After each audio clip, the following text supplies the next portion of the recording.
Hi, I'm Lord Ryan Szymanski, curator for Battleship New Jersey Museum and Memorial. And today we've got a special video for you guys sponsored by Established Titles. And today's video, since Established Titles allows you to become a Scottish Lord, is going to focus on that time in World War I when the American Navy sent a fleet of battleships to Scotland. In February 1917, the German Navy resumed unrestricted submarine warfare. This brought the United States into the war. However, it also brought England to the brink of defeat. While the Admiralty kept it pretty covered up during the war, by the time the United States entered the war, England was losing around 600,000 tons of shipping per month, and estimated that by the end of 1917, they would be unable to keep themselves supplied and would have to surrender. So, when the United States entered the war, it was critical that they contribute as quickly as possible. However, while Germany, England, and the other combatant powers already had 3 years of experience, the United States was still building up from a peacetime force. One thing that was an issue for the United States was its own composition. Battleships are the longest lead item of warships to build. So the US Navy consistently focused on building new battleships and getting congressional authorization to spend money on those new battleships at the expense of building other types of ships. So the United States entered World War I with a hugely imbalanced force that was very top-heavy. The US Navy had a ton of modern battleships, the third largest fleet in the world. However, they had virtually no cruisers for scouting with. They had a number of significantly older, obsolete cruisers from the 1880s and 90s, such as the cruiser Olympia, which is moored right across the river from the battleship here on the Camden, Philadelphia waterfront. And other ships of that vintage that were veterans of the Spanish-American War, but largely obsolete by World War I. Likewise, the American destroyer fleet was relatively small, and while the US Navy had authorized hundreds of destroyers, it was going to take months and months for them to be commissioned.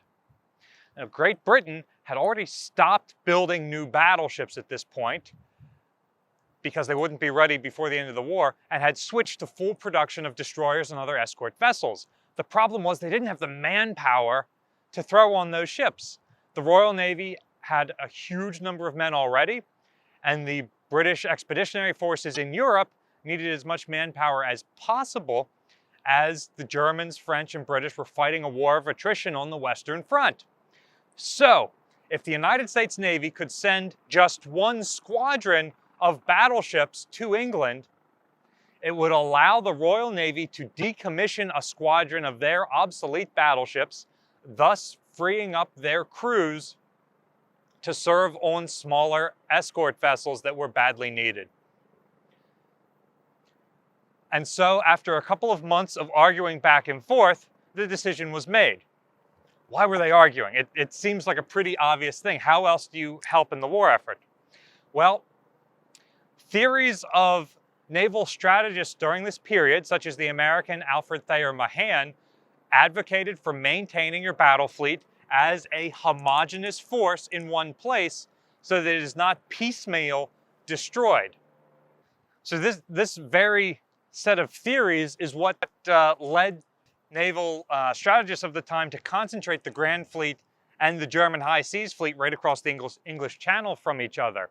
And this is why the Grand Fleet, at the beginning of the war, shifted its bases from on the English Channel, where they could fight continental powers like they had traditionally done in naval wars against France, Spain, the Dutch, to the north, to Scapa Flow in the Orkney Islands of Scotland, to face off against the Germans across the North Sea. So, when eventually the United States Navy realized that we don't need to concentrate our fleet because The German fleet isn't going to make it past the Royal Navy to fight the Americans off the eastern coast of the United States, and we're not at war with anyone else, they decided that they could send a squadron of battleships. But which ones to choose? They decided on the middle-of-the-road battleships. Battleships like Texas, which is still a museum ship in existence today, the only World War I era dreadnought left in the world. More modern battleships like the Nevada and Pennsylvania classes, the most recent ones built by the US Navy, were oil-fired.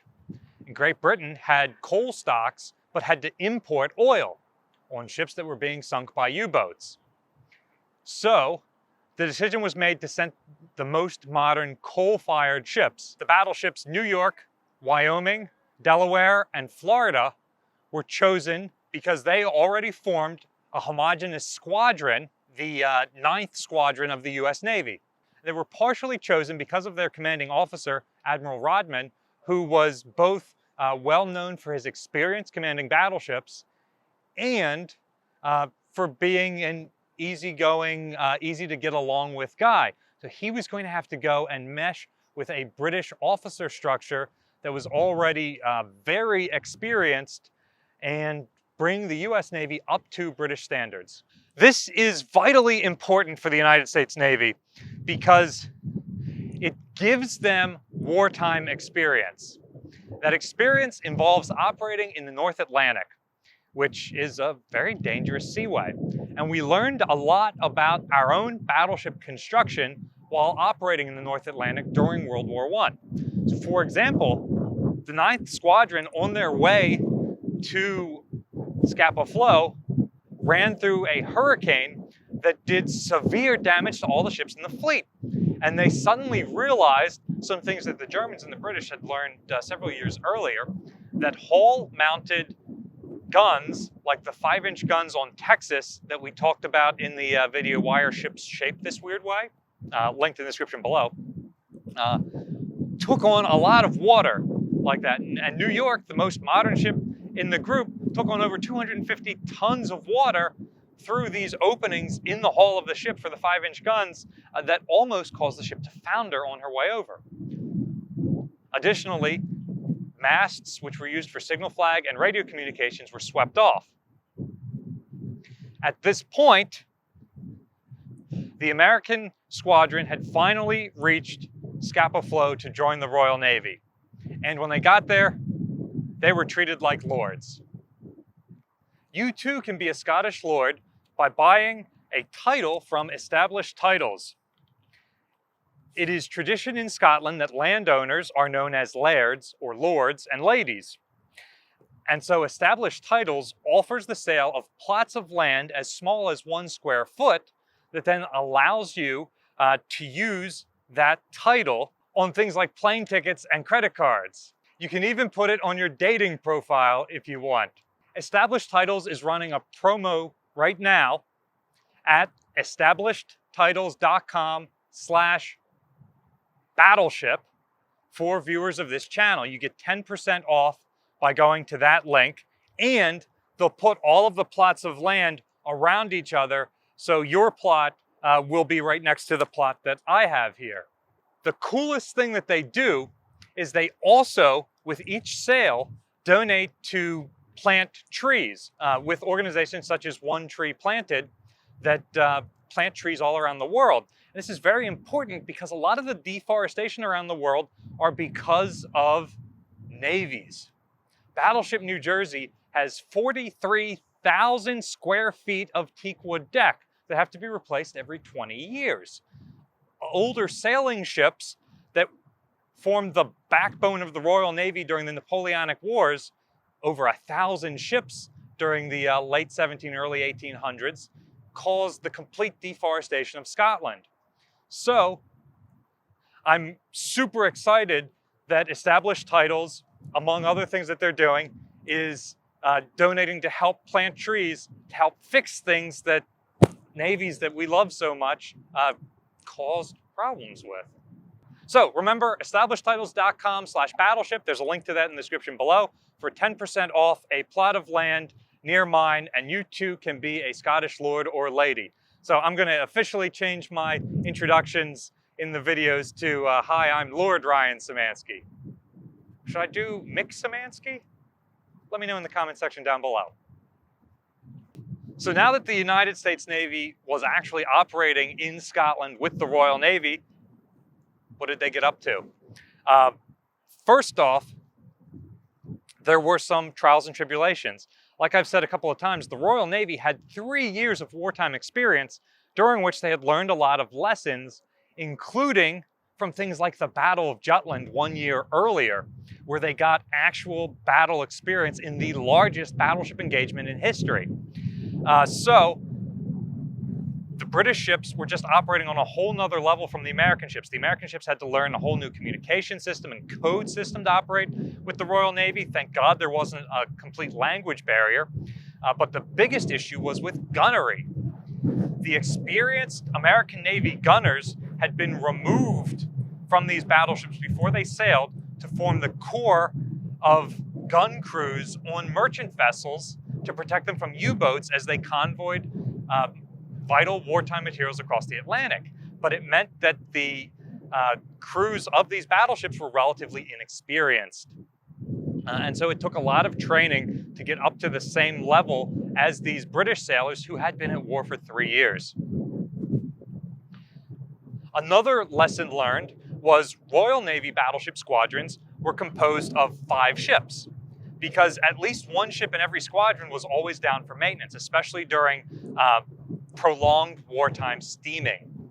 And so with only 4 ships there, initially, the US battleship squadron was too small to be effective, because then one ship gets removed for maintenance and now it's only a 3-ship squadron, so it's not operating at the same effective level. These ships coming over were practically brand new. They didn't see all the wartime steaming that the British ships had seen over the last 3 years that had worn out their engines. So even though British and American battleships were both rated for 21 knots, the fleet speed of the day, the American battleships were actually able to attain that speed while the British battleships were not.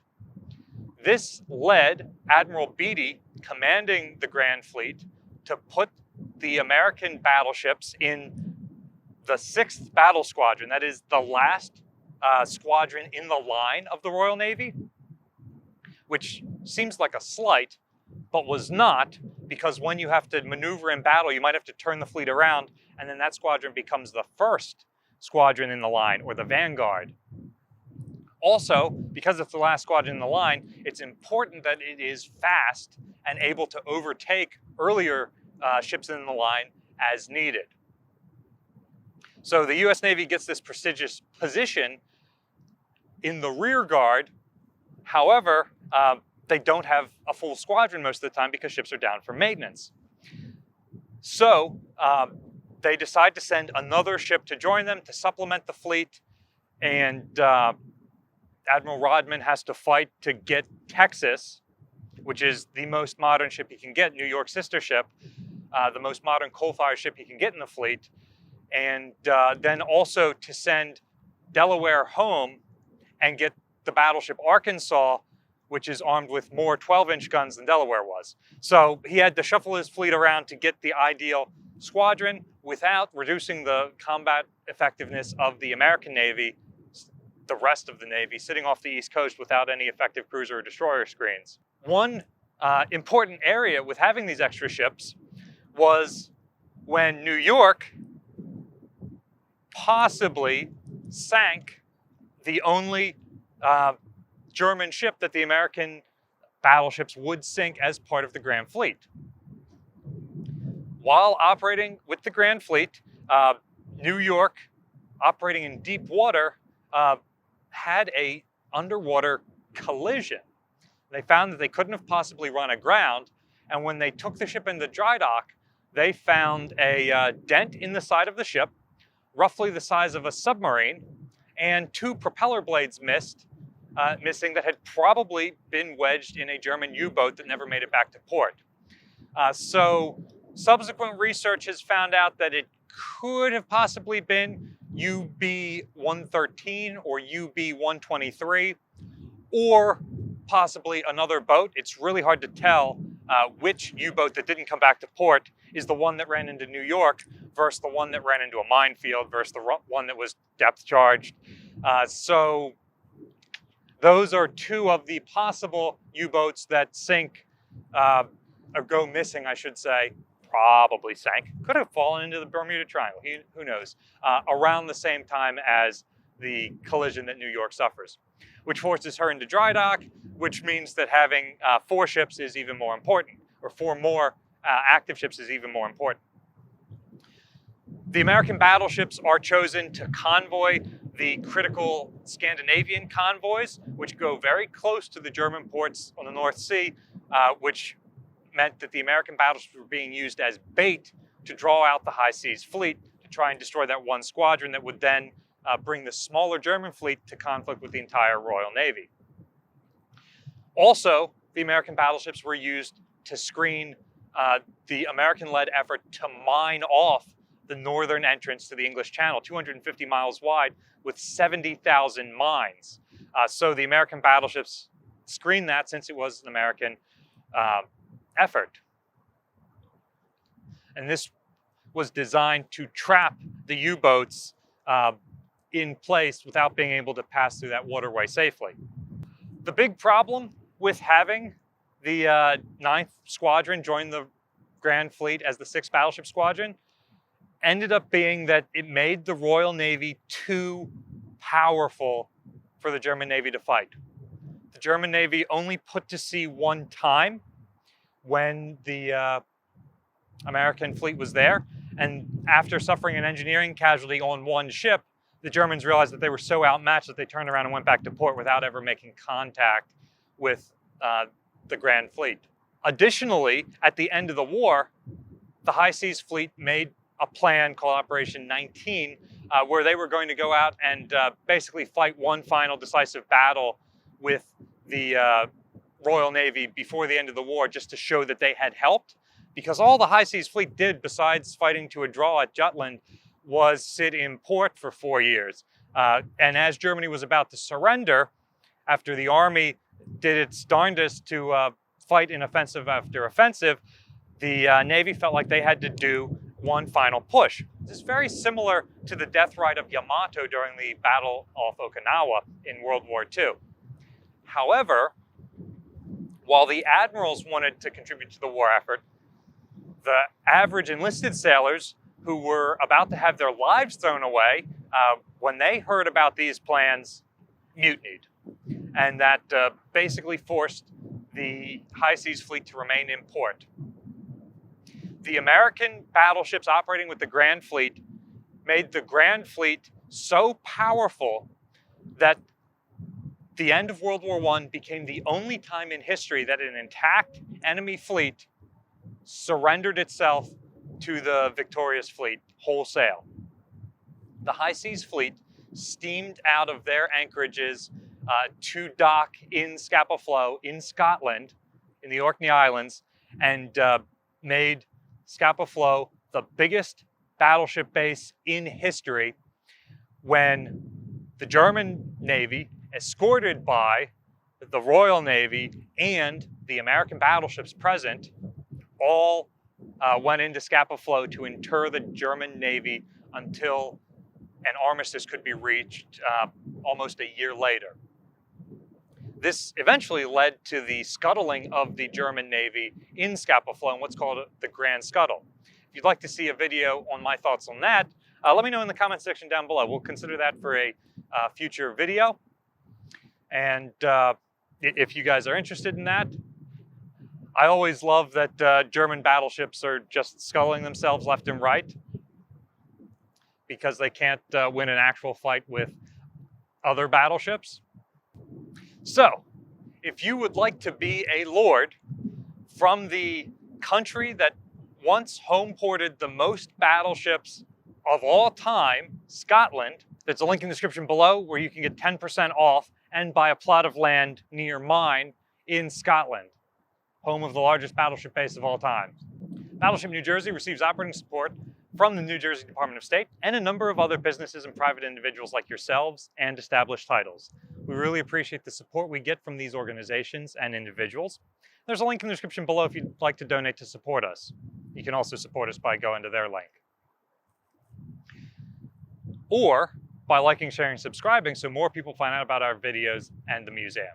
Thanks for watching.